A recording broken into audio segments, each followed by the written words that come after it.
Buenos días a todas y todos quienes se están conectando. Vamos a esperar unos segundos para que terminen de ingresar las personas que estaban en la sala de espera,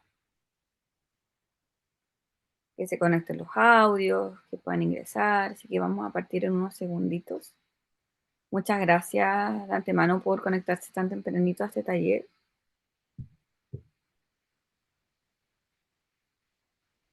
Vamos ya con 90 personas.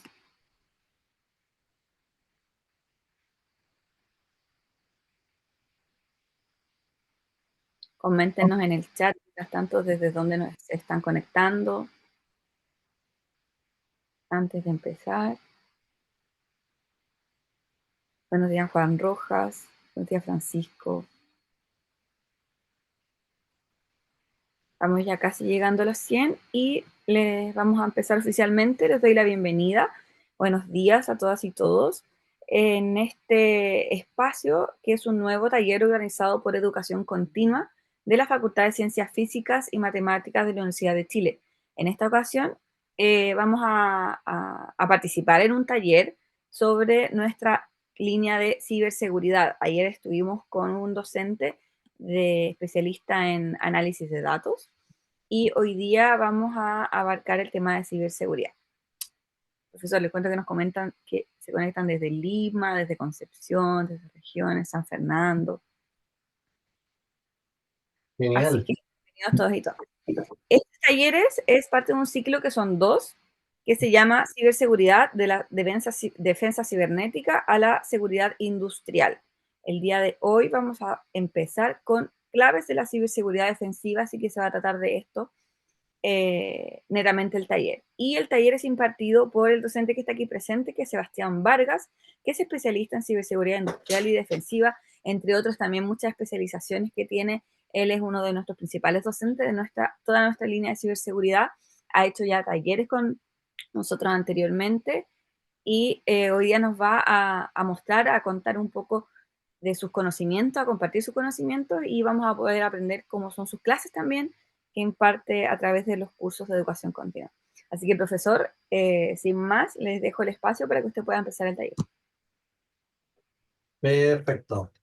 Algo que me faltó mencionar, profesor, es que las preguntas sobre la disciplina, sobre lo que va a hacer el profesor, si las pueden canalizar, por favor, en la casilla de preguntas y respuestas, que es Q&A, que está a la barra inferior, porque ahí el profesor las va a poder ver mucho más fácilmente. Entonces, por el chat podemos comentar, qué sé yo, pero las preguntas sobre lo que se está tratando el taller, por favor, si las pueden canalizar en esa casilla para que el profesor no se distraiga y pueda acudir ahí cuando sea necesario. Eso. Muchas gracias y que les vaya bien. Ya, un minuto y proyecto. Espera un segundito.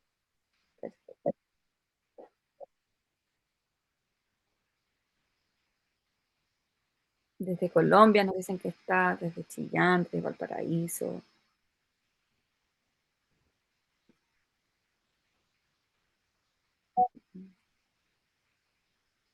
Importante comentar que nuestros cursos son online sincrónicos también. Entonces, eso nos permite llegar a diferentes partes con las diferentes eh, disciplinas que impartimos acá en Educación Continua.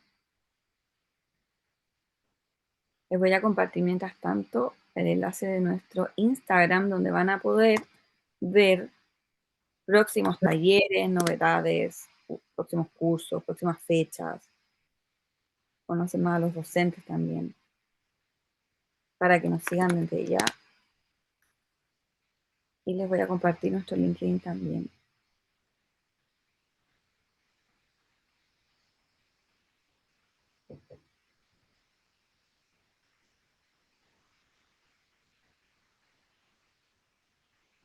Para que nos vayan a seguir.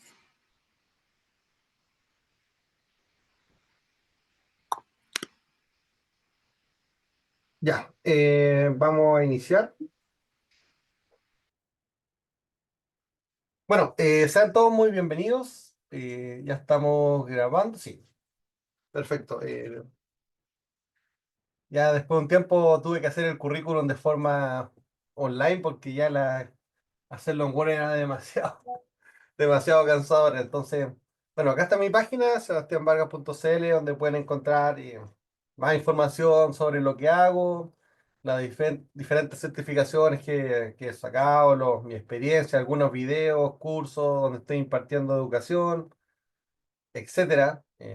Las líneas en las cuales he estado certificándome en los últimos años, que son de distintas, y algunos proyectos y algunas cosas interesantes también que les puede servir para conocer más o menos eh, la experiencia del instructor que va a estar dándole este tipo de enseñanzas. Ahí corroborar que todo se escucha correcto, todo se ve correcto, estaríamos check, ¿cierto? Voy a dejar por acá un chat para ver si van escribiendo. Ya. Bueno, eso es una breve presentación, ya mucha gente ya me conoce, así que no vamos a profundizar tanto en eso. Bueno, cosa interesante que contarles, Tim, es que Mitre el día de ayer lanzó su nueva versión. ¿Y por qué nos interesa tanto? Nosotros estamos especializados en la línea de Mitre. Y lo que nos interesa es siempre ir a la vanguardia con lo que se va dando en los distintos entornos.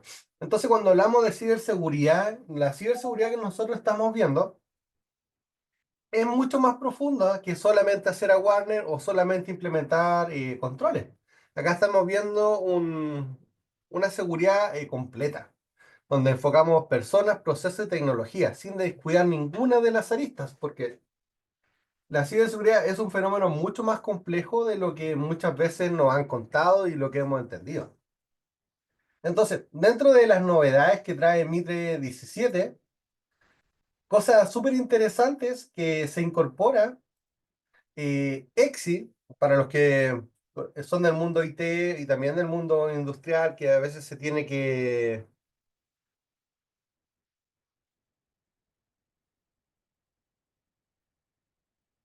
se tiene que hacer.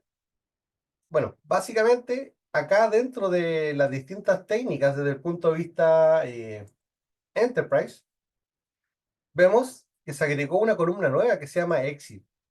¿Y por qué nos sirve tanto? Porque hay miles de organizaciones que hoy día tienen EXI como parte de su ecosistema. De hecho, EXI, como tecnología, para los que no saben,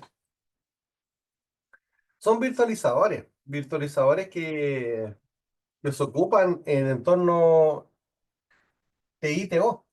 Entonces, estos entornos van a servir para poder virtualizar distintos tipos de infraestructura. Muchas veces estamos enfocados nosotros en trabajar solamente en la capa de aplicativo y en la capa de sistema operativo. Pero ahora, como vemos, los cibercriminales están atacando las máquinas virtuales.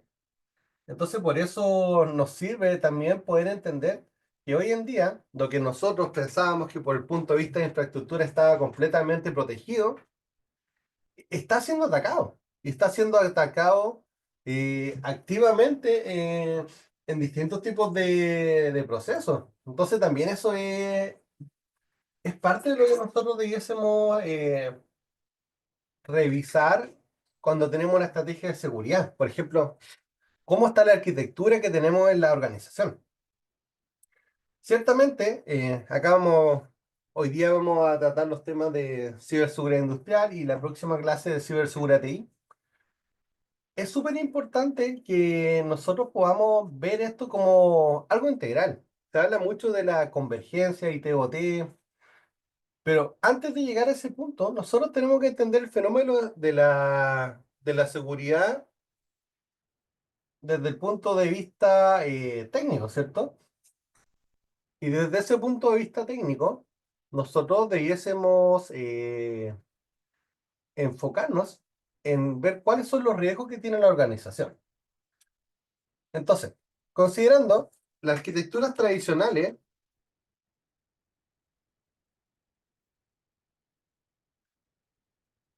pueden ser basadas en distintos modelos, con arquitecturas de referencia, con arquitecturas de tecnología, orientadas a capas donde la organización ya se siente tranquilo, ¿cierto? Donde vamos a hablar sobre tecnologías tradicionales, ¿cierto? Entonces, cuando nosotros empezamos a hablar de los modelos, ahí nos vamos dando cuenta que ciertamente esto va evolucionando en el tiempo. Y lo que nosotros teníamos como certeza, que era básicamente los modelos tradicionales donde estamos protegiendo, son las capas de 4 hacia arriba, ¿cierto? Que acá tenemos lo conocido para ampliamente y para todo. Tenemos las capas TI, las capas de servidores de distinto índole, pero esto empieza a avanzar en el tiempo y nos damos cuenta que quizá había un vacío de conocimiento en el cual nosotros no estábamos hoy previamente enterados. Si se fijan, acá dentro de la seguridad IT, donde nosotros nos podemos sentir sumamente cómodos, básicamente vamos a tener cierto tipo de controles y los controles son bastante uniformes en cada uno de los distintos tipos de escenarios en los cuales funcionan. De hecho, no hay que hacer grandes variaciones para proteger a los entornos IT porque estamos hablando de sistema operativo, sistemas de comunicación, protocolos conocidos. Pero cuando esto empieza a diferenciarse y empezamos a entender de la infraestructura crítica que tienen las distintas organizaciones, nos damos cuenta que hay tecnología que quizás no vimos antes y que quizás ahora asumimos un cargo nuevo de seguridad y dentro de este cargo nuevo vamos a tener que empezar a proteger zonas en las cuales no nos habíamos preparado para ello. Entonces, por ejemplo, donde nosotros pensábamos que un EDR iba a ser sumamente efectivo, quizás en las capas inferiores de las tecnologías no nos va a servir.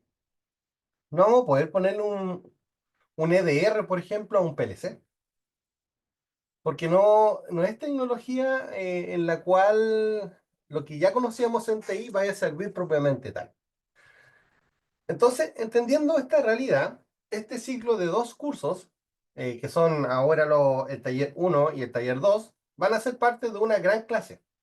Entonces, hoy día vamos a profundizar en los temas industriales y en la segunda clase vamos a profundizar en los temas TI, siendo que la parte industrial a mi parecer, tiene mayor complejidad porque es algo que no todos hoy día los profesionales han tenido la oportunidad de instruirse. Partiendo por la formación académica que hoy día existe dentro de la industria, a nivel industrial es mucho menos la oferta, en pregrado casi es inexistente, y en las mismas carreras que hoy día hay de ciberseguridad industrial, eh, la parte de seguridad no existe, solamente existe la parte de automatización, existe la parte industrial, pero a las mismas personas que hoy día están ejerciendo la implementación de plataformas, los que están generando esta suerte de ecosistema de SCADA, esta suerte de HMI, no necesariamente en sus carreras de automatización tuvieron una instrucción mayor a los temas de seguridad. Entonces, ¿con qué nos encontramos cuando vamos a estas inspecciones? Básicamente, en los ambientes IT nos encontramos con Power por defecto, con ausencia de hardening, con CVEs de distintos años, con misconfiguration, entre otros tipos de habitualidad. Pero ¿con qué nos encontramos en la zona OT? En la zona OT nos encontramos con lo mismo, pero multiplicado por 10. Porque en la zona OT los sistemas habitualmente no se actualizan. ¿Y por qué? Porque son sistemas 24/7. Recuerdo que hace muchos años atrás, de pasada, escuchaba cuando estaba estudiando pregrado, que son sistemas 24/7. Y hacer sistemas 24/7 muchas veces cuando se crean hace muchos años atrás, no se crearon con una forma de poder hacer la bajada de planta para actualizarlo. Entonces hay sistemas que necesariamente Para actualizarlo hay que dejar de brindar el servicio. Y eso puede tener costos de distintos índoles. Entonces, mientras más antiguo es el sistema, más completa va a tener que ser la intervención, porque nos vamos a dar cuenta que las actualizaciones no son algo que vamos a encontrar. Y nosotros podríamos rajar vestiduras si corremos un escáner pasivo y vemos que todo tiene versiones súper antiguas de firmware. Bueno, es parte de lo que nos vamos a encontrar. No piensen que es el escenario distinto o es el escenario que no tienen las organizaciones. La organización hoy día le está costando parchar la parte industrial porque es ambiente operacional. Ustedes mismos tienen que pensar en los ambientes IT que ustedes trabajan y en los cuales conviven con colegas de infraestructura, de bases de datos, de desarrollo. Lo mucho que cuesta muchas veces pasar un servidor productivo a parchado. Y a veces las vulnerabilidades que van saliendo con los sistemas son súper dinámicas. Va saliendo una vulnerabilidad y dicha vulnerabilidad al poco tiempo ya hay que implementar el segundo parche. Todos los martes de cada mes hay que empezar a implementar los parches de Microsoft, ¿cierto? Entonces, es súper importante tener esa noción. Entonces nos vamos a encontrar en los ambientes operacionales con misconfiguration, con ausencia completa de parchado y con protocolos débiles. Y no necesariamente acá vamos a poder venir con un Nessus o con un escáner activo tradicional o siquiera ejecutar un Nmap para poder sacar las vulnerabilidades porque eso podría significar que botamos un sistema. Y acá hay una parte lógica que es una parte de cómputo. Estos sistemas, cuando se crean de forma lógica, se compran y se implementan para funcionar con el proceso que tienen que rendir.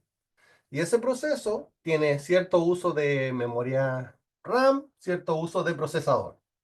Entonces, cuando ustedes intentan hacer un escaneo, ese escaneo, dentro de la parte sexy, nosotros vamos a ver que va a empezar a avanzar, etcétera.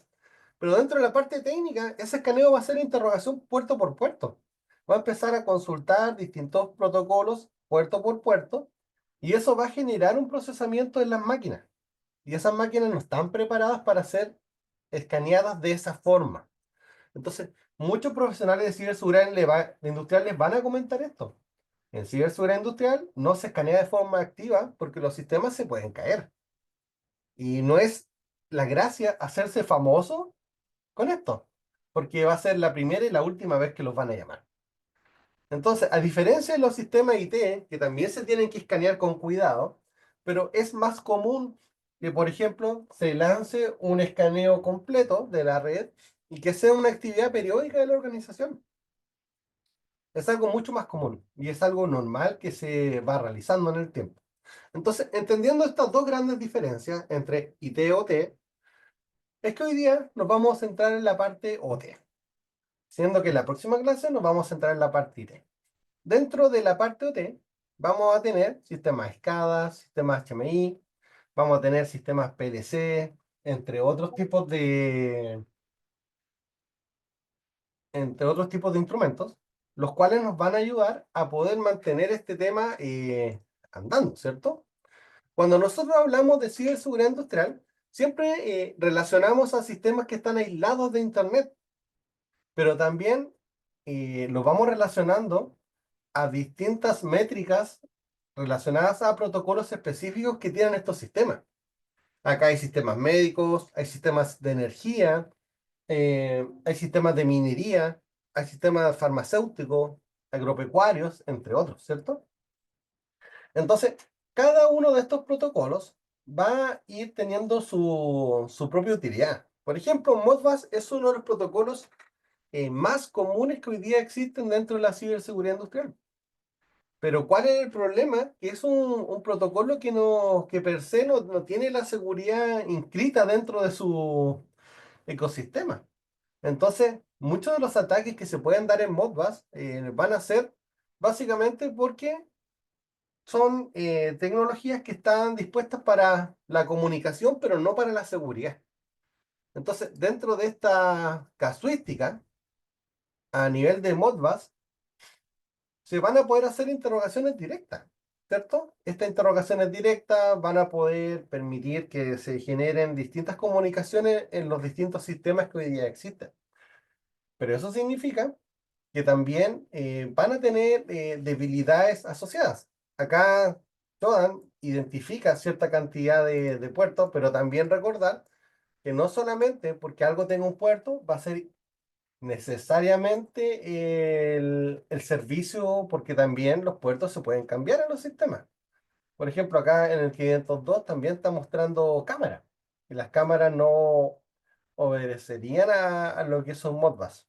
Entonces, muchas veces podríamos rascar vestidura y pensar, hay 794.000 dispositivos Modbus en Internet. Probablemente no. Probablemente no, porque acá también se van confundiendo los puertos versus lo que realmente está sirviendo. Entonces, pero sí hay distintos tipos de tecnología que hoy día está expuesta a Internet de distintas formas. Y si se fijan, hay protocolos privativos por cada uno de los distintos tipos de proveedores. Entonces, lo que nosotros conocíamos como TCP/IP va a tener cierto uso, pero también van a salir protocolos que van a ser propiamente tal, propietarios de distintas organizaciones y que también van a ser parte de lo que se va a utilizar en estos sistemas. Si acá revisamos, los sistemas SCADA también son sistemas de control 24/7 y se supone que son los sistemas que no se puede acceder. Acá un sistema SCADA se puede montar en bare metal, se puede montar básicamente virtualizado o como la organización quiera realizarlo. Hay a nivel web, hay a nivel de aplicativos binarios, etcétera. Hay distintos sabores y colores en los que son sistemas de control. Pero también acá hay configuraciones olvidadas que permiten que estos mismos sistemas de control podrían quedar a disposición. Y acá sí tenemos sistema operativo, porque como conversábamos, los sistemas SCADA están acá, en la capa de supervisión. Entonces, en esta zona sí hay computadores. Y en esta zona probablemente esto va a estar dentro de un servidor. Y un servidor en el cual va a funcionar con lo que conocemos de TI. Entonces, las protecciones ahí, hasta ahí podría ser un EDR, podría seguir siendo útil, pero con las reglas necesarias para poder trabajar esa temática, ya que tampoco podríamos dejar todas las reglas por defectos que tenemos en los ambientes TI para poder revisar estas zonas. Entonces, si se fijan, de esto hay bastantes. Acá algo súper importante, que cuando hablamos de estos dos mundos, algo también interesante que hemos conversado en mis clases, que son Mitre cuando identifica este fenómeno en base a casos reales, vamos a tener los temas Enterprise, Mobile y ICS. Si se fijan, una matriz de Mitre tradicional, que es la matriz que se utiliza para hacer modelamiento sobre redes TI, eh, las capas que va a trabajar van a ser relacionadas a ataques sobre las redes TI. De hecho, esto también lo que hemos visto en nuestras sesiones es que es una forma distinta de ver la seguridad, porque la clásica historia, y yo siempre lo recalco en mis charlas y clases, es que nos contaban que detectábamos la seguridad en esta zona, en la zona de impacto. Entonces muchas organizaciones decían, detectamos el ransomware y salían casi contentos porque detectaban el mensaje de ransomware en la pantalla. O sea, básicamente no detectamos nada. Dentro de las redes TI tenemos muchas oportunidades para hacer estas detecciones. Desde el Initial Access, que originalmente las empresas se centran muchísimo en la parte de hacer awareness sobre el phishing, entendiendo como casi como una religión y que fuera la única forma de ataque que tienen las organizaciones, pero siempre se descuida el Public Facing Application, que es básicamente nos gastamos el 80% del tiempo diciéndole al usuario que no hiciera clic pero no nos gastamos el 80% del tiempo parchando los servidores que estaban expuestos a Internet. Entonces, si bien el usuario puede hacer clic, pero el avance que va a tener ese ataque va a ser sostenido en torno al hardening que tenga la organización. Mientras mejor hardening, el clic va a ser más ineficiente. Pero como les digo, estos son ambientes TI. Cuando hablamos de ambiente OT, tenemos que cambiarnos de matriz y nos vamos a la ICS. Y dentro de la ICS van a haber cosas que probablemente ustedes no estaban pensando, donde vemos Inhibit Response Function. Si se fijan, todo esto son parte también de lo que hay en TI. Ejecución, initial access, persistencia, escalamiento de privilegio, evasión, discovery, lateral movement, collection, todo eso es parte de TI. Pero acá sale el inhibit response function. Y acá el tema cambia. Porque acá nosotros estamos hablando de que puede haber, por ejemplo, una supresión de una alarma. ¿Y en qué podría terminar una supresión de una alarma? ¿Por qué un adversario tendría la intención de hacer una supresión de alarma? Básicamente, para poder hacer algún daño físico. Porque hay sistemas que están midiendo la temperatura, están midiendo la humedad, están midiendo la presión. Y si esas alarmas se, su- se suprimen, básicamente no vamos a poder saber cuándo tengamos una complejidad mayor. Entonces, hay distintos tipos de ataques que no necesariamente un antivirus va a salir a avisarles que eso está pasando, porque no funciona así. Acá en estas capas probablemente pueda haber un cambio de firmware y eso se ha visto en ataques dentro de lo que justamente Mitre estudia para llegar al ataque B17. Entonces todo esto ya se ha visto en alguna campaña anterior. Entonces, algo que también hemos hablado muchísimos en las clases es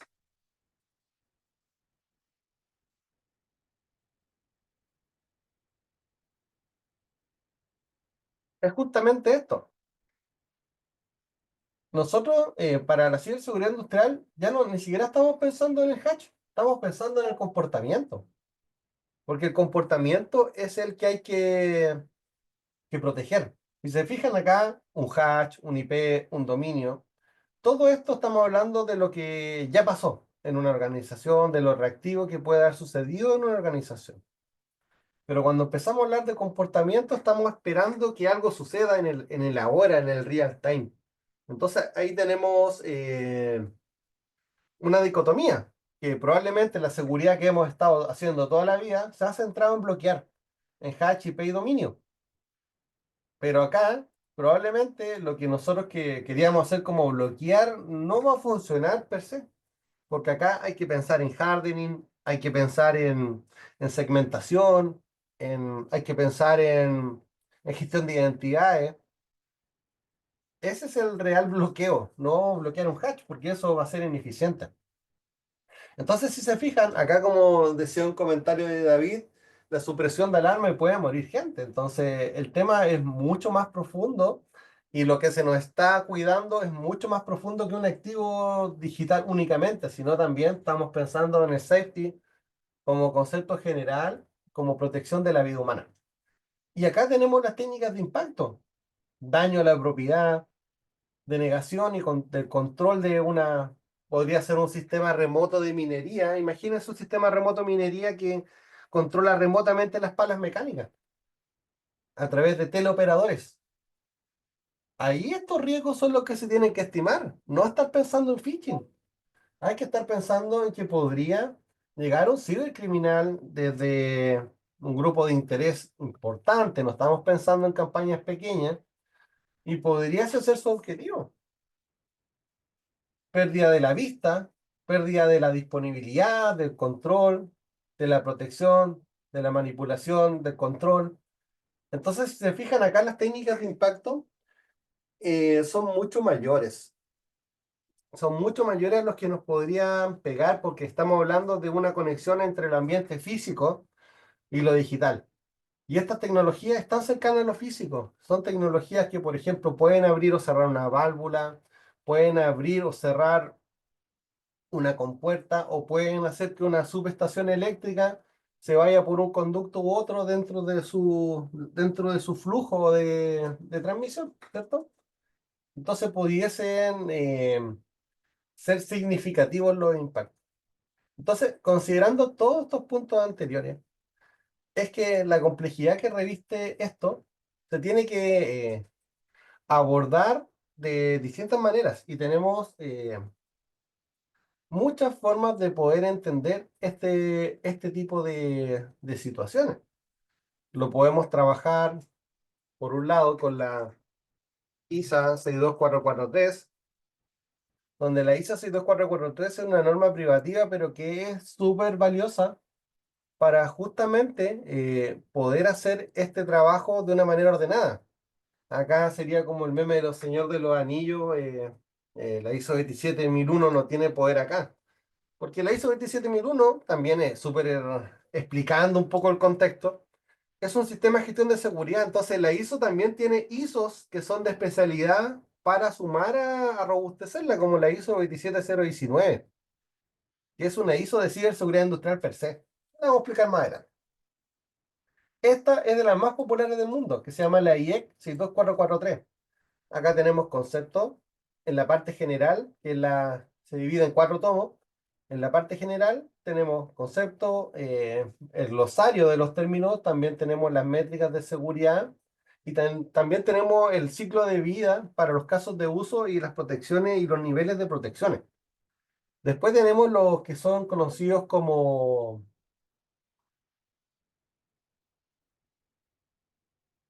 políticas y procedimientos, los requisitos que necesitan estos sistemas, las guías de los sistemas, cómo se tienen que configurar, la gestión de los parches en estos ecosistemas de medio ambiente y también los requisitos para los proveedores. Después tenemos los sistemas, seguridad para los sistemas, seguridad y los riesgos en el diseño de estos sistemas y también la seguridad y los requisitos en distintos niveles. Y finalmente, tenemos los componentes dentro del desarrollo de ciclo de vida de este tipo de tecnología.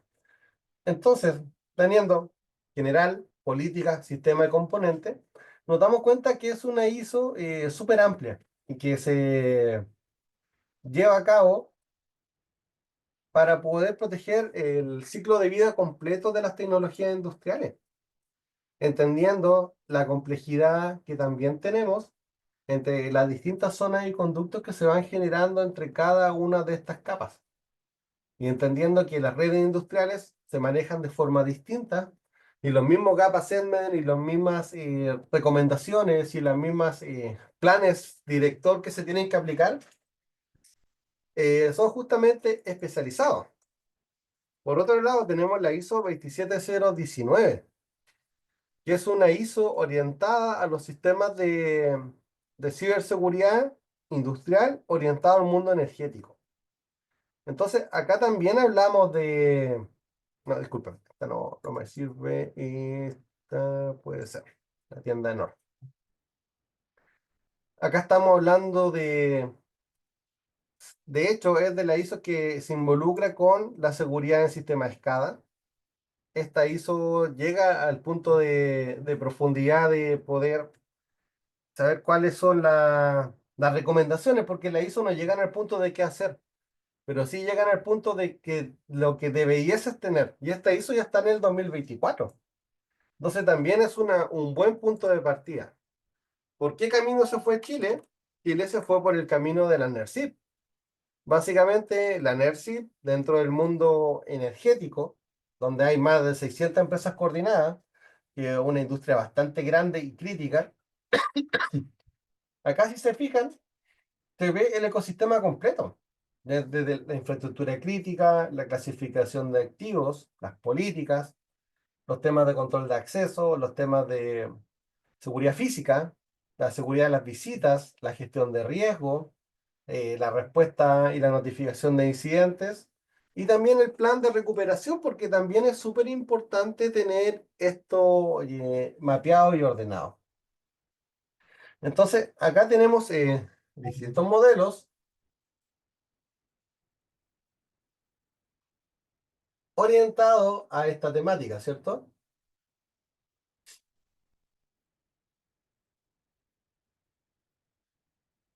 Entonces vamos a poder ir avanzando en esta temática, entendiendo cuál es la normativa que nos va a servir y cuáles son las buenas prácticas. Y también uno de los frameworks que hace poco me certifiqué con dos certificaciones, Security Control Framework. Este es un framework para controlar a todos los demás frameworks. Entonces acá tenemos y hablamos de más de 1000 controles.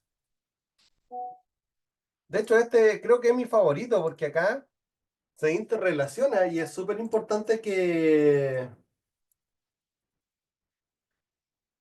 se lleve a cabo con una dosis también y pensando que independiente de que nos guste, que nuestro jefe quiera, que tengamos recursos o no, es probable que más de alguno de estos puntos ya sean parte de un problema que tenga la organización. Entonces, tenemos que tomar lo que sea más crítico para nuestra organización y llegar a ese punto, ¿cierto? Entonces, tenemos esto, tenemos cada uno de estos distintos controles y donde cada uno de estos controles nos va a sugerir cuáles son también las métricas que hay relacionadas a qué controles se mapean con otros. Acá vienen unas preguntas súper interesantes, voy a responder algunas. Acá Ariel Jarque comenta, puede ser que lo haga para deshabilitar cuando esté hecho un ataque, ciertamente, porque por eso se hacen las supresiones de alarma para evitar que también cuando el ataque busca ese objetivo, que no es económico, pero sí terrorista, se pudiese dar por ese camino. Acá David Espinosa dura matar cuatro cuando cambian las líneas de gas y explotan todos. Bueno, eso en el mundo real, recuerden el caso de Stunnex, siempre se presenta en distintas charlas, pero el caso de Stunnex básicamente pasa de esa manera. Lo vamos a explicar con la cadena de Mitre para que lo puedan también ustedes replicar en sus instituciones si en algún momento lo necesitan. La NERCIP, pregunta Rodrigo Navarro, la NERCIP es una normativa que aplica a nivel mundial. La NERCIP está aplicada a Canadá, Estados Unidos, México, Baja California y se ha ido extendiendo con adopción, porque NERCIP es un organismo de Estados Unidos. Se ha adaptado a Colombia y Perú y Chile en distintos niveles de madurez, donde siendo Chile el que la tomó en cada uno de sus capítulos y la hizo como parte de obligación para el sector. Entonces, si bien no es obligatoria para todo el mundo, para Estados Unidos sí lo es, y Chile adoptó un modelo similar, reducido y adaptado a nuestra realidad de la NERCIP. O sea, la gente que trabaja en las operadoras de energía tienen que implementarlo. ¿Las organizaciones se pueden certificar en Security Control Framework? Claro, se pueden certificar. Hay una certificación, pero también hay otras que son hoy en día más conocidas y más valiosas para las organizaciones. ¿Qué es mejor para un hobby que quiere iniciar? SCF, NIS, CIS, ISO. Yo creo que lo mejor sería hacer un análisis de riesgo, un análisis de impacto, y los controles primero tienen que verse de dos puntos de vista. La seguridad normativa no debiese ser tan distante de la seguridad real, porque la seguridad normativa es lo que piensan las autoridades de qué es lo mejor para la organización, pero no necesariamente eso va a ir con una dosis de realidad con los ataques reales que están pasando. No necesariamente los equipos jurídicos que generan las leyes van a estar al día con los tipos de ataque, entonces las leyes no van al tipo de ataque, sino van a familias completas o tipos de daños que pudiesen suceder, entonces no van al detalle. Entonces, el framework que se tiene que tomar es básicamente el que no haga más sentido como organización. El, el CCF es un framework que agrupa otro framework, entonces hace mapping. Ese mapping se refiere a que dentro de todos estos controles que se tienen, cada uno de esos controles va a tener un mapeo junto con otro. Entonces, cada uno de estos principios va a ser integrable. Por ejemplo, qué control se mapea de la ISO 27002 con el syscontrol, con NERD, etcétera. Esos mapping es parte de lo que acá se puede hacer para poder tomar también este tema de una forma unificada, donde estos mismos principios que estamos viendo acá se vayan haciendo parte de lo que vamos a trabajar. Acá nos vemos el CSF Download, tiene una guía de inicio, tiene los principios, tiene su parte de los controles y el manejo, y también tiene acá una parte de tópico. Miren, fíjense acá y denle una vuelta a los controles que salen acá. Espérenme un segundito, voy a ver si puedo abrir este archivo.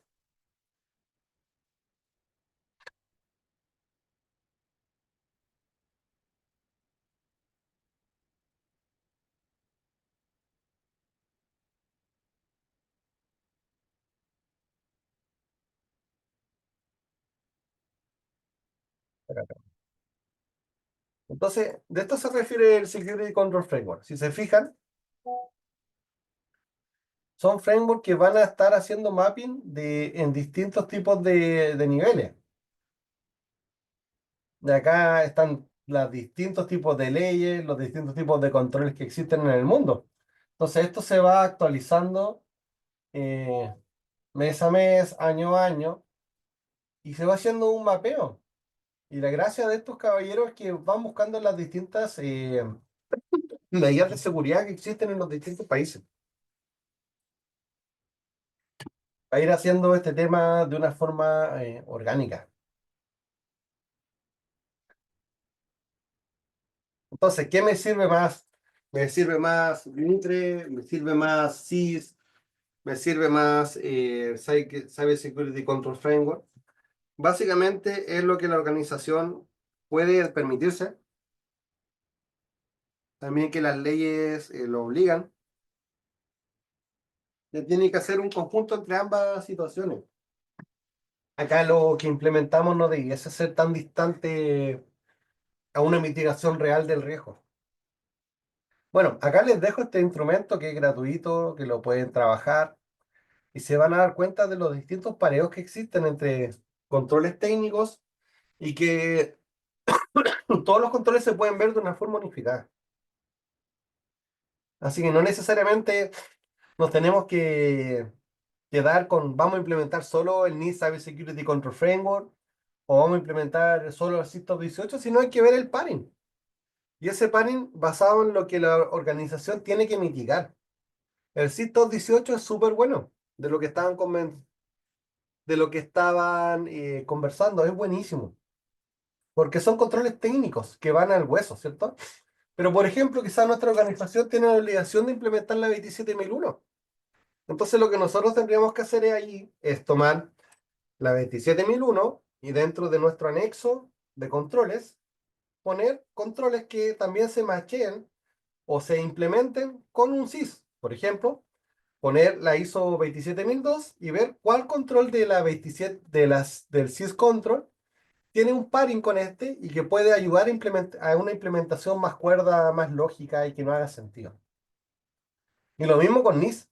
De hecho, todos los frameworks acá tienen su punto y su vaso comunicante. De hecho, esa es la gracia. Si se fijan acá, hay control hasta para IA.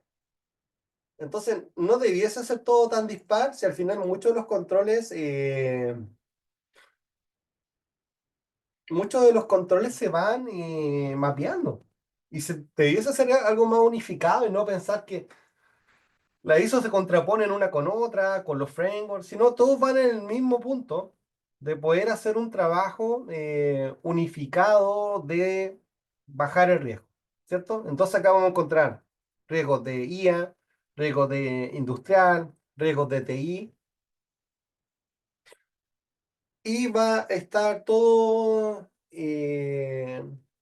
dentro de un espectro en el cual se va a tener que trabajar. Entonces, si se fijan, la gracia de esto es que está gratuito, no tienen que comprar nada adicional y lo pueden ver de esta forma. Y eso dándole un poco de lógica a que la cantidad de controles que vamos a tener que implementar en todas estas situaciones también tienen que tener un governance, y ese governance tiene que ser desde arriba. Porque si tenemos acá, por ejemplo, imagínense ustedes los contratamos como encargados de ciberseguridad como CISOs, y tienen que diseñar una estrategia para la ciberseguridad ITOT. No es una tarea sencilla, porque son dos mundos que muchas veces son diametralmente opuestos. Pero ustedes sí pueden tener un mapping desde arriba con el Cyber Security Control Framework y ver qué controles de ISA, qué controles de NER, qué controles de SysControl les ayudan a bajar el riesgo. Tomando dos puntos de vista, el punto del riesgo real, el punto del riesgo normativo y el punto de los controles unificados. Porque acá tenemos una oportunidad de hacer esto de una forma mucho más ordenada. Y acá la palabra es orden. Porque lo que nosotros necesitamos es poder hacer que esto funcione. La organización no se construyó en un día y los temas de seguridad no se van a solucionar en un día tampoco. Eso también es súper importante comunicarlo dentro de la organización. Si llevamos 10 años o 20 años con la planta sin ciberseguridad, no se va a solucionar el tema en un mes. Va a requerir cambio de cultura, va a requerir implementar controles unificados, va a requerir también una estrategia. Y si se fijan y empiezan a ver la seguridad amplia, como si yo se la estoy mostrando, eh, ciertamente su estrategia va a ir mejorando en el tiempo, porque no les van a quedar esas zonas oscuras de shadow, que es lo que todos tememos que suceda. Si se fijan, la ciberseguridad industrial, como les comentaba, va a tener distintos escenarios. A ustedes muchas veces le han contado lo que pasó en Sturnex, pero también sería importante que ustedes puedan replicar esta información. Y ustedes mismos, cuando tengan la oportunidad de hacer awareness a las distintas jefaturas que puedan tener, pueden contar esto desde un punto de vista técnico. El caso de Sturnex, para su época, fue sumamente avanzado. No fue solamente un clic de un malware. Fue todo un ecosistema APT que estuvo detrás para generar un malware que se podía autorreplicar. Y ese malware venía con distintos módulos, con módulos de acceso, con módulos de ocultamiento, con módulos de evasión. Pero esto siempre pensado en ecosistemas industriales. Y esto es de los casos que sí tuvo una repercusión física. Recuerden que el caso Stuxnet siempre se menciona porque terminó en una explosión, porque ahí existió una manipulación de parámetros, una manipulación de control y una manipulación de vista, donde el operador seguía viendo una situación en la cual era normalidad, pero no era normalidad per se. Estaba sufriendo un problema la planta. Pero como los sistemas son manipulables, este malware tuvo la capacidad de hacerlo. Estamos hablando hace muchos años atrás. Algo súper interesante que siempre se dice, pero si las redes industriales están aisladas, eso siempre se conversa, pero no necesariamente el que está aislada significa que no se puede atacar.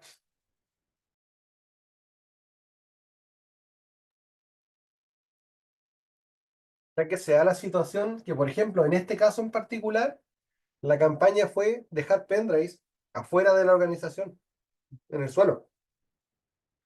Entonces imagínense que justamente dejaron un pendrive o varios pendrives afuera. Llegó un operador, lo tomó. Ah, qué bonito el pendrive, voy a ver qué tiene.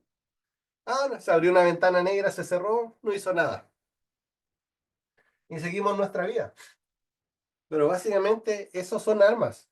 Y son armas que están creadas en un ecosistema de ciberguerra donde se pueden generar estas situaciones. Esa técnica se llama Replication Through Removable Media, que básicamente si no tenemos cómo digitalmente enviar un malware, el malware se envía físico. a través de un dispositivo tipo pendrive. Por eso en muchas organizaciones ustedes escuchan, hay que bloquear los USB y como que se repite mucho esa conversación. Hay que bloquear los USB, ¿cuándo bloqueamos los USB? Y ahora por eso lo entienden. ¿Por qué se tienen que bloquear los USB? Porque básicamente desde un USB, que es una memoria, se pueden generar distintos tipos de ataques automatizados. Pero hoy en día no todas las organizaciones tienen también algo tan simple como los BASIC, que es un bloqueo de USB, una desactivación de PowerShell. Entonces desde ahí también estamos en un problema. Hasta el minuto, el USB Killer, como menciona Matías, es una herramienta que mata dispositivos. Entonces sería como un ataque con poco impacto, porque solamente sería matar un endpoint. Pero sí, va como, va como ese punto. El USB Killer, por ejemplo.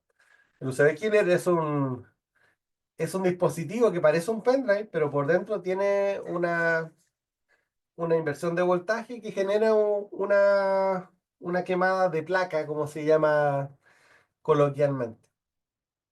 Y con eso se puede matar un dispositivo, y esos dispositivos los venden en internet por muy poco precio. Pero los atacantes hacen sus dispositivos y en el tiempo han salido herramientas que simulan ser un pendrive, pero son teclados, por ejemplo. Hay todo un ecosistema también de... Esto se ocupa para hacer fines éticos, pero también los atacantes lo utilizan con otros fines y no necesariamente esta misma tecnología, solo estoy mostrando esta como ejemplo. Pero hoy existe todo un ecosistema detrás en los cuales existen tecnologías físicas que pueden utilizarse para distintos tipos de fines dentro de la organización.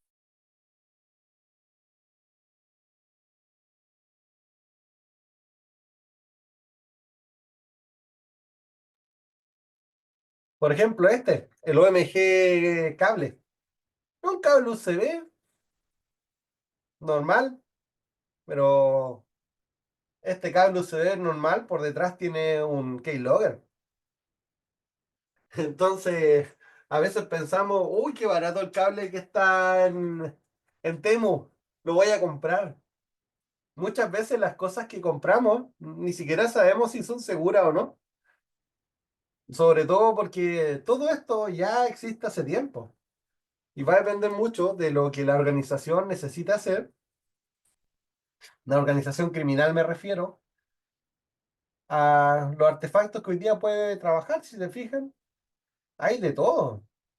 El escenario grande, estos son súper buenos para la gente que trabaja en pentesting, son buenísimos. También como comenta Rolando Reyes, Flipper Zero también es una herramienta genial de seguridad física para hacer ataques digitales dentro de las organizaciones. Entonces, hoy en día existen distintos tipos de... Bueno, esto en el tiempo ha sido cada vez más difícil de comprarlo. Al inicio era más sencillo importarlo, pero ahora está un poco más complejo. Pero también son herramientas que son súper útiles para las actividades de seguridad ofensiva. Y es para revisar cómo está la seguridad de una organización, ya que hay muchos protocolos que la organización podría tener con zonas de vulnerabilidad.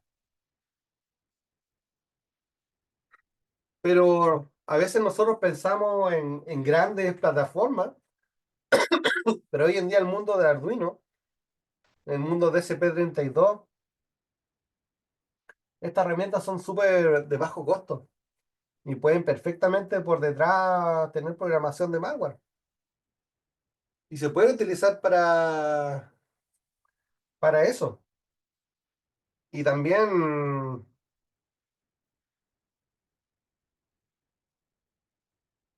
la misma Raspberry han ido evolucionando en el tiempo, han ido bajando su costo, han ido aumentando su potencia.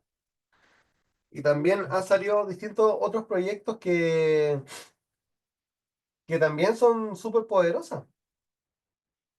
Entonces, hay muchas formas de que se puedan generar distintos tipos de ciberarmas en dispositivos físicos. Y a veces solamente con un SP32 puede venir el mejor malware del mundo. Y puede venir súper bonito en un paquete, puede venir de una forma que no genere grandes sospechas y que pueda parecer un pendrive, pero por detrás tiene toda una programación. Porque, por ejemplo, hace tiempo estaba la herramienta Ruby Docker. No sé si alguno, estamos hablando de seguridad física, seguridad industrial. El Ruby Docker es un teclado virtual. Y este Ruby Docker, lo mismo que se puede hacer con SP32, permite hacer programación de distintos índoles. Entonces, por ejemplo, existía Ruby Docker,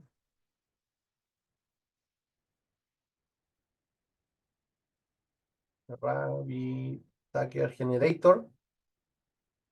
Es el modelo donde se escribe los scripts en los cuales se pueden hacer los distintos tipos de modelos. Entonces, perfectamente, un RabbitDagger podría generar un ataque en una organización de seguridad industrial que no tenga bloqueado los USB. ¿Y por qué en la ciberseguridad industrial no se bloquean los USB? Básicamente porque muchas veces son zonas aisladas. Muchas veces estamos hablando de ambientes que están en las minas. Entonces, la única forma de pasarse tecnología o pasarse datos es con un pendrive.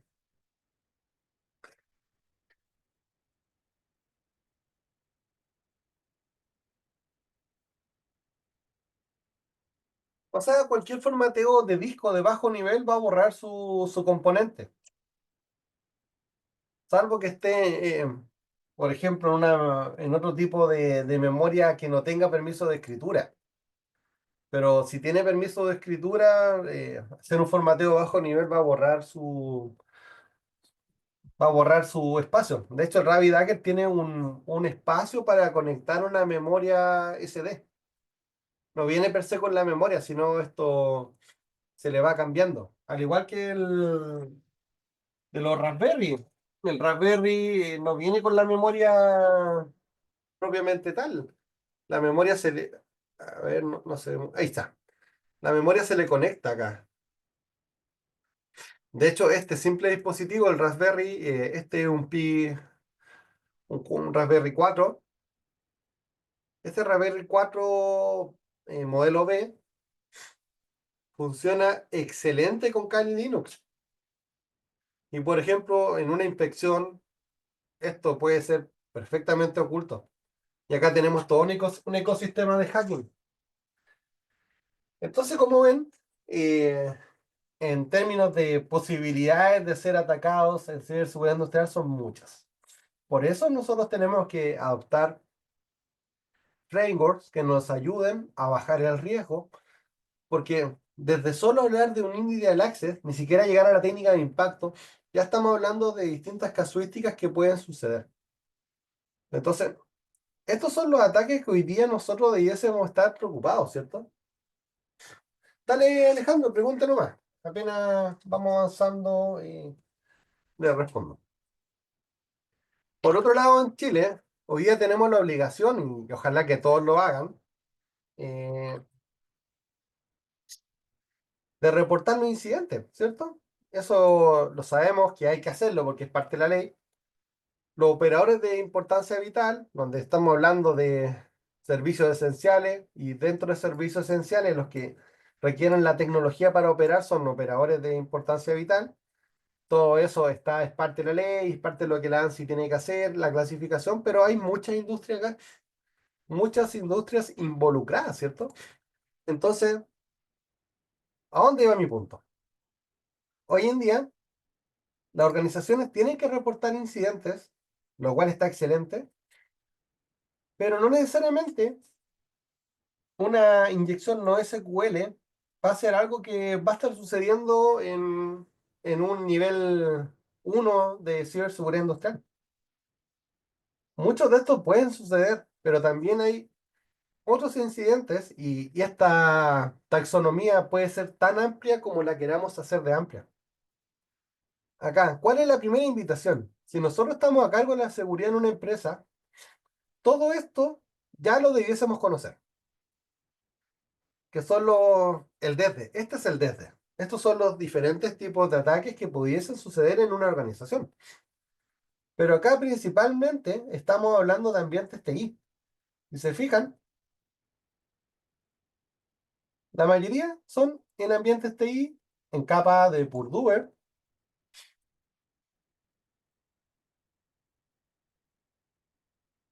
Estamos hablando de zonas 5, 4 y 3 principalmente, ¿cierto? Incluso algunos podrían ser 2.3, pero hacia abajo de capas 2, 1 y 0, no. Entonces, para esto nos tenemos que preparar, tenemos que estudiar y tenemos que familiarizarnos. Entonces, considerando esa problemática, hace un tiempo eh, me di el trabajo de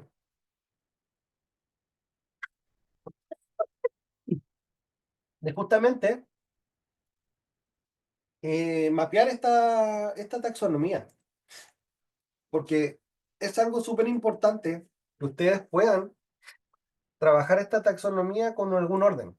Entonces, para que todo lo que hemos visto hasta el minuto converse, nosotros, por ejemplo, en el ambiente IT, podríamos ver estos ataques relacionados a Mitre. Entonces, ¿cuál es la gracia? Que todo lo que ustedes probablemente algunos no conozcan, lo pueden llevar a un ambiente conocido. Porque, por ejemplo, si no sé lo que es un valid accounts, yo acá me voy a Mitre, me voy a buscar lo que son valid accounts, y tengo locales, dominios, cuentas por defecto y cloud, por ejemplo. Si yo no sé lo que es un valid account en cloud, me voy acá y me lo explica. Me explica qué grupo criminal ha ocupado esto y cómo se mitiga también, que es parte de lo que a nosotros nos sirve, ¿cierto? Entonces, ¿cuál es la gracia? Yo los invito a que ustedes aprendan la seguridad desde un punto de vista amplio. Por un lado, si van a hablar de riesgos de ciberseguridad, métanse a Mitre. Mitre tiene de todos los tipos de entornos mapeados. Y eso es un buen desde. Si bien no soluciona todo, pero es un excelente desde basado en la realidad de situaciones que han sucedido y que también las mismas casas generadoras de software están utilizándolo como parte de su stack. Entonces nosotros hablamos de Mitre y Mitre ya está en los EDR, está en los firewall, está en los NITs, está en los IDS, entre otros. Y si se fijan, la taxonomía de ANSI, acá la mapeé con técnicas de Mitre. Pero también, súper importante, lo mapeé con funciones de NIS y controles asociados que les podrían ayudar a detectar y proteger, que es lo que nosotros necesitamos. Hay una consulta, el link que mandé no se logra ver. Lo había mandado acá en el chat. Ahí me avisan, por favor. Ah, qué mala. Ya, pero mira, ingresan acá, ttpsec.com incidente y acá está, directamente. Si no, yo la estaba mandando. Ya, perfecto, muchachos. Ingresen de acá directo. Y acá está, usted hace clic, ingresan al tiro, no tienen que registrarse, nada, porque ese no es el foco, sino el foco es compartir. Entonces acá están los controles ISO, controles SIS, los dominios del Security Control Framework, pero también me di el tiempo pensando, pero esto es IT. ¿Y qué pasa con los OT? Acá agrego algunos OTs que no están dentro del ecosistema. Estoy hablando con un colega, Esteban, hablábamos también de lo que hoy día pasa con la manipulación de dependencia de software de terceros. Por ejemplo, de hardware, de software y de las mismas librerías que hoy día ocupan los programadores para hacer su código. Acá también tenemos un problema, que muchas veces, hoy en día la gente de desarrollo cuando estamos haciendo una nueva pieza que nos pidieron en la empresa, vemos, buscamos un pip. Ah, perfecto, hay un pip que resuelve esto, lo bajamos. Pero también los criminales saben eso, hoy día están atacando librerías open source que están abiertas para trabajar, inyectándole malware. Entonces también a todo lo que ya había que hacer, hay que tomar este tipo de resguardo. Entonces, es bastante. Acá está en ttpsec.com, se van a conciencia incidente y acá está la taxonomía para que la puedan descargar. Entonces, les comentaba que a todo lo que ya teníamos que hacer, se suma esto que vamos a tener que revisar la dependencia de tercero. Y en la parte de OT, que era lo que estamos hablando el día de hoy en mayor profundidad, recuerden, estas son dos clases que vamos a ver la seguridad completa, partiendo de las capas inferiores a las capas superiores, de la 0 a la 1. Si se fijan, acá hay incidentes que van a pasar en una planta, que son incidentes sobre SCADA, sobre HMI, sobre sistemas industriales, sobre un RTU, sobre un PLC. Entonces, esto es súper importante de poder llevar a una revisión. ¿Qué controles nos pudiesen ayudar? Por ejemplo, la ISO 27002 no piensa en ITOT, piensa en controles en general. De hecho, con los 94 controles hay solo 32 que son de ciberseguridad. Hay controles súper generales, como control de acceso físico. Pero el CIS sí piensa en ciberseguridad técnica. Pero también la ISA 62443 tiene controles técnicos orientados a esto. Ah, pero también NERC también tiene controles. Y Security Control Framework también tiene dominio. Entonces, si se fijan, todo conversa. Y el mundo que yo les estoy presentando hoy día, en base a esta exposición, es un mundo donde integremos la seguridad y no lo trabajemos como isla. Ah, no, eso es IT, eso es OT, perfecto. Hiperconvergencia, si bien no me refiero a juntar los dos ambientes en uno, pero sí a gobernarlos con una visión amplia, entendiendo que si bien podemos dividir para conquistar, pero sí tenemos que saber cuál es el tamaño del reino. No nos podríamos cegar a que yo solamente veo IT y tú ves por ahí OT, sino en una seguridad responsable, partiendo de las capas inferiores, nosotros tenemos que tener la posibilidad de hacer esto de una manera orgánica. Por ejemplo, si ustedes mapearan los riesgos que tienen, hicieran este mapeo, les podría permitir en su organización poder entender la seguridad de una manera eh, desde arriba, ¿cierto? Top down.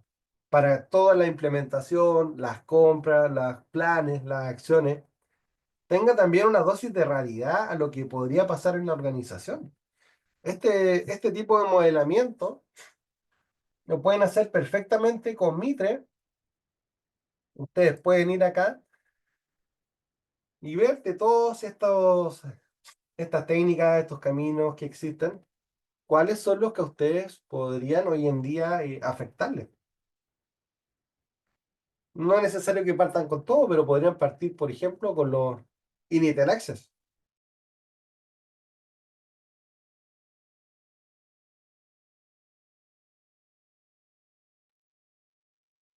Ese es un camino, ¿cierto?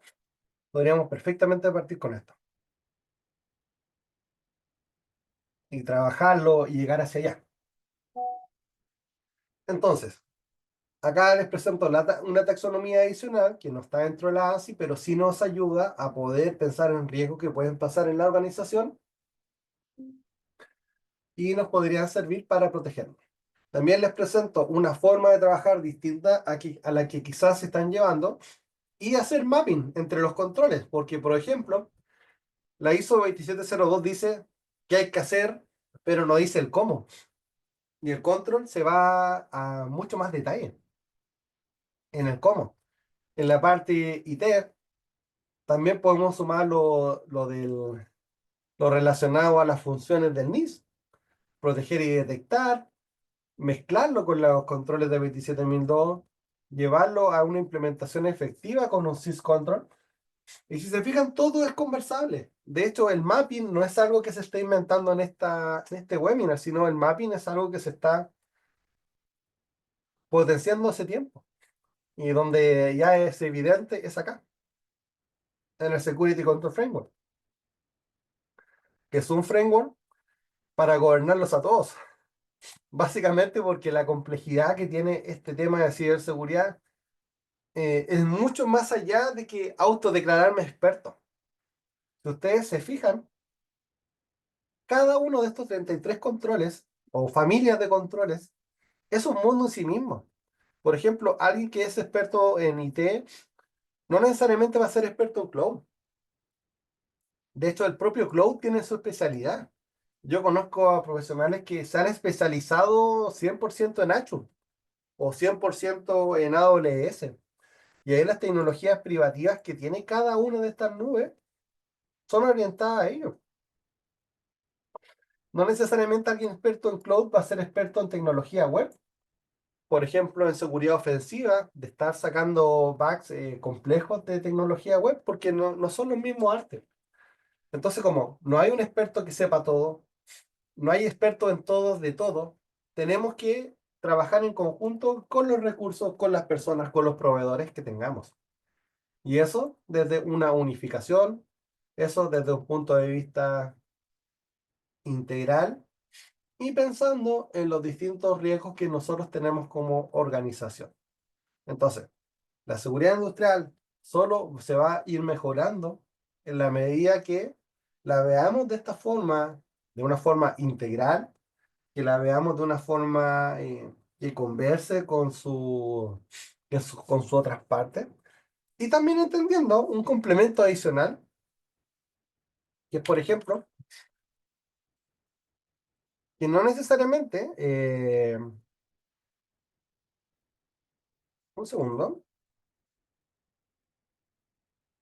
que no necesariamente lo que vamos a trabajar acá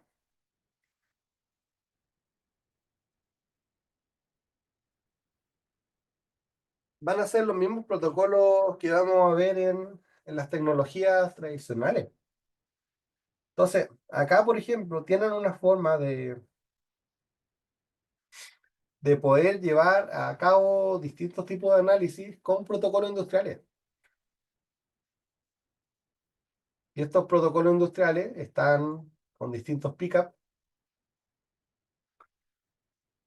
para que justamente se vea la diferencia en que tiene estos protocolos con los TTI y que probablemente el IDS que contrataron o el SOC que contrataron para monitorear el ambiente IT en un ataque de Modbus no va a haber nada. Y está bien que no vea nada porque acá estamos hablando de otro tipo estamos hablando de otro tipo de formas de entender la seguridad.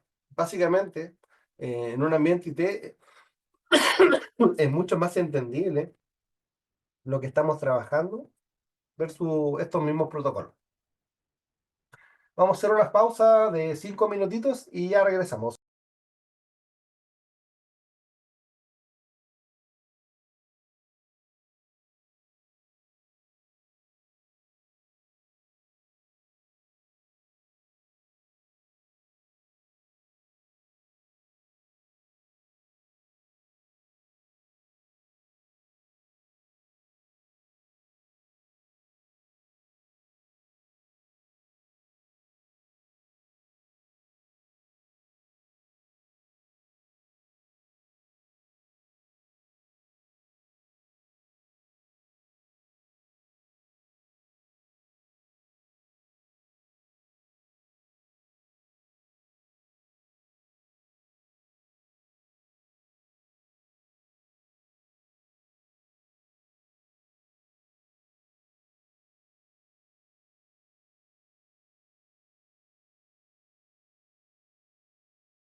Estamos en un pequeño break de unos minutitos y ingresamos de inmediato.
Ya, regresamos para aprovechar el tiempo que nos queda. Bueno, de lo que estábamos conversando, básicamente, lo que estábamos hablando, que hoy en día, estos mismos protocolos que tenemos en esta zona, por ejemplo, acá hay un pickup que ustedes perfectamente podrían trabajar para poder llevar a cabo una investigación. Por ejemplo, si lo bajamos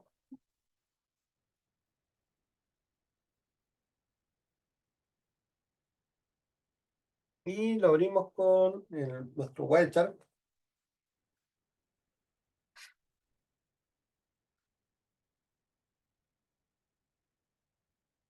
van a fijar acá que en el Conversation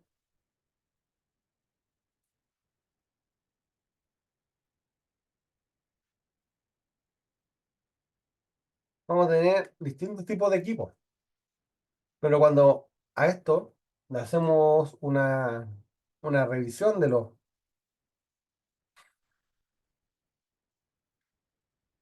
distintos protocolos que van a estar acá, por ejemplo, vamos a tener un protocolo S7.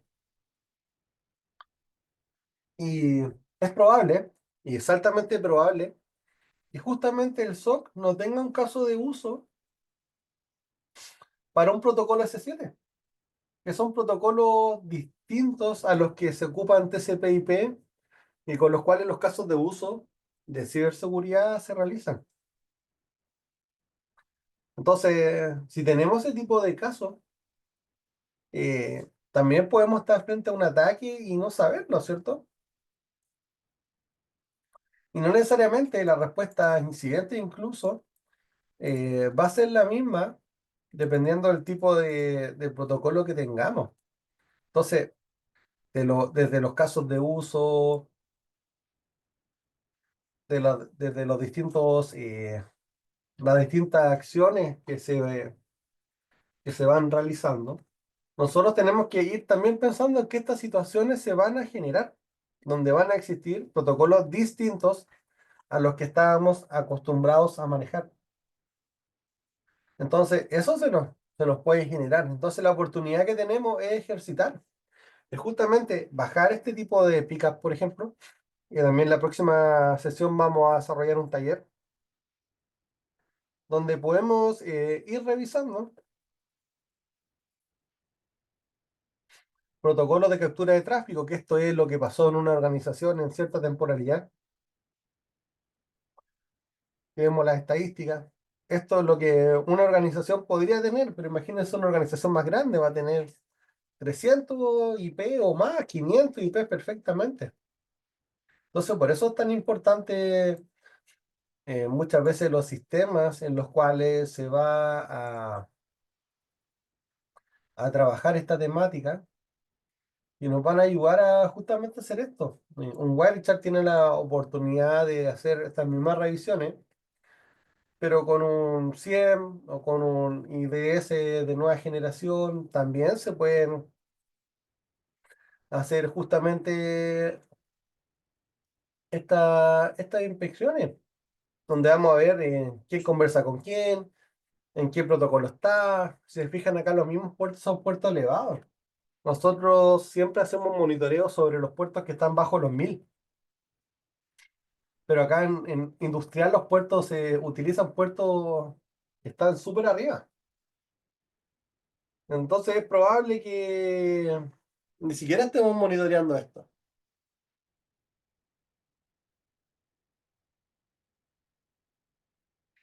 Entonces la próxima sesión, hoy día fue la parte teórica, vamos a montar una plataforma, vamos a hacer algunos análisis y eso para que lo pasemos bien y podamos seguir profundizando esta temática y aprendiendo un poquito cada día más.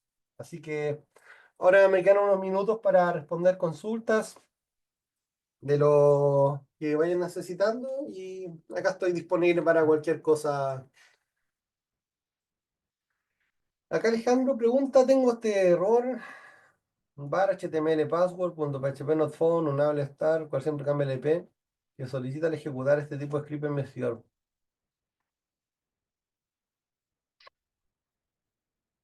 Mm, mm, mm. No, eso requiere hacer un estudio mayor, saber cómo está la arquitectura, Alejandro, y un poco más de datos. Y muy poquito como para saber qué podría hacer.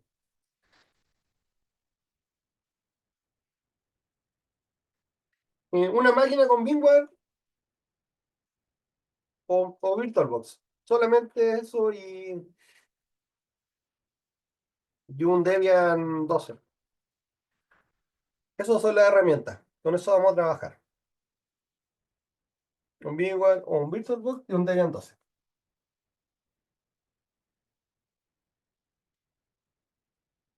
Esto para la próxima sesión ustedes van o para hacerlo lo más simple posible, con VirtualBox es suficiente. Porque la página de VMware ha cambiado y ahora cuesta un poco más, un poco más descargarlo. Acá tenemos el download. que tienen Windows, Mac, Linux,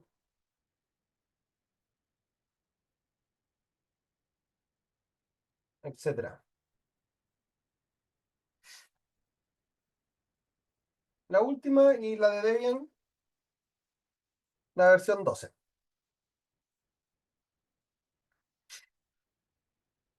Esa sería la... Espérame un segundo. Mm, Debian, download. Esa, la 12 NetInsight. No mucho, la verdad. No mucho, Francisco, porque igual el OpenCTI va orientado a ambiente IT.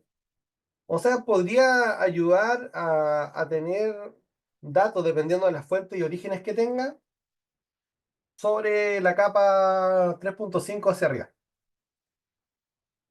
Carlos Daniel Andana, la universidad ofrece formación de estas temáticas en convenio con entidades. Me parece que sí hay convenios con entidades, Carlos. Ahí habría que consultar con la parte de educación continua. ¿Hay algún curso que recomendarías para iniciarte en gestor de seguridad OT? Acá en la universidad estamos brindando nuestra primera versión del curso Universidad de Chile, Ciberseguridad Industrial. En la universidad estamos brindando este curso, si alguien quiere postular ese curso, ahí tiene la descripción completa de lo que vamos a tratar. José Rivas, según tu experiencia, ¿qué es mejor tener una protección multimarca, proveedor o mejor considerar por ahí conseguir Fabric? Personas, procesos y tecnología, don José. Eh, Puede ser un proveedor, si está bien gobernado, no habría problema. Pero hay procesos, personas y tecnología. La parte capa tecnológica es solo una arista del problema. Por ejemplo, podemos contratar la mejor solución de Zero Trust, pero si no tenemos gente adentro capacitada en el tema y operadores que estén manipulando la tecnología o los servicios profesionales, vamos a caer en ese problema. Matías Muñoz, ¿algún software, Linux o Windows o algún otro? Debian solamente, Matías. Desde ahí vamos a montar una arquitectura. Solo traigan Debian e Internet. ¿Alguna otra consulta que tengan?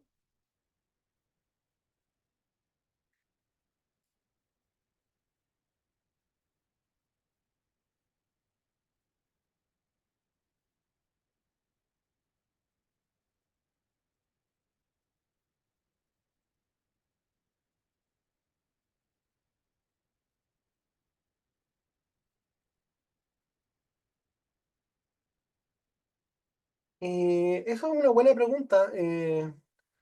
La próxima clase, El 29 es el próximo taller. el 29 es el próximo taller. Les voy a Muchas dejar el gracias. link en el chat para que vean, para que se puedan inscribir quienes no hayan inscrito ya.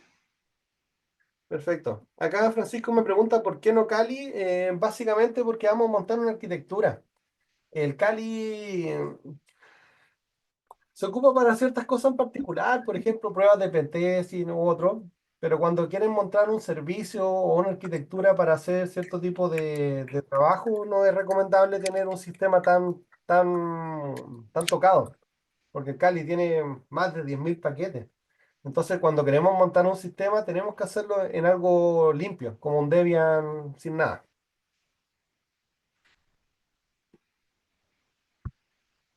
Ya, perfecto. ¿Estos cursos tienen certificado, Rocío, de finalización, algún diploma?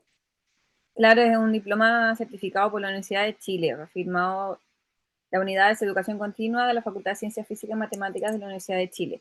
Les dejé el link también donde pueden ver la oferta de cursos, donde pueden ver la oferta de ciberseguridad y van a poder revisar ciberseguridad defensiva, que parte ahora el 6 de mayo, ciberseguridad industrial e infraestructura crítica, que el 2 de junio parte, también tenemos especialistas CISO, que vi que preguntaban harto, y también Ethical Hacking, que sería la segunda versión, porque ya se está impartiendo una. Así que en ese link pueden revisar todos los cursos. También tienen diferentes precios, diferentes descuentos para que los puedan ir a revisar. Entonces es importante que los puedan ir a revisar ahí. La grabación de este taller se les va a enviar a las casillas de correo con las cuales se inscribieron. Entre hoy y mañana va a ir ahí la grabación para que se puedan revisarla. Además, también va a ir el link para que puedan inscribirse, si es que no se hayan inscrito ya, al próximo taller, que es del 29, que es la próxima semana. Así que, profe, no sé si hay algo más que aclarar, algo más que quiera decir. No, que el próximo taller va a ser práctico y vamos a implementar una arquitectura de ciberseguridad, así que traigan el VirtualBox y el Debian descargado, solo eso. Perfecto, perfecto, perfecto. Bueno, profesor, y a todas las personas que asistieron, yo conté 170 en algún momento. Gracias por conectarse a esta hora de la mañana. Gracias por participar también. Profesor, le agradece mucho también aquí por el chat. Así que nos vemos la próxima semana y atentos a la grabación. Muchas gracias por participar. Y esperamos verles también en los próximos cursos con el profesor. Chao. Nos vemos, chao a todos, que estén muy bien.